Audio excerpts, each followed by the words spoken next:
Hey guys, today I'll show you a complete guide on how to use Wan AI in 2025. Let's get started with this guide. Make sure to watch till the end so you don't miss any important steps.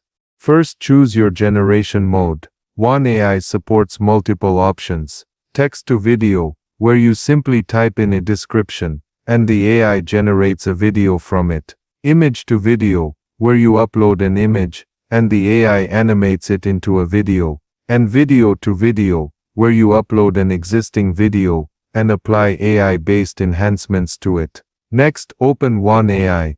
If you've installed it locally, launch it through the terminal using this command code. If you're using Google Colab, follow the Colab setup guide to get started.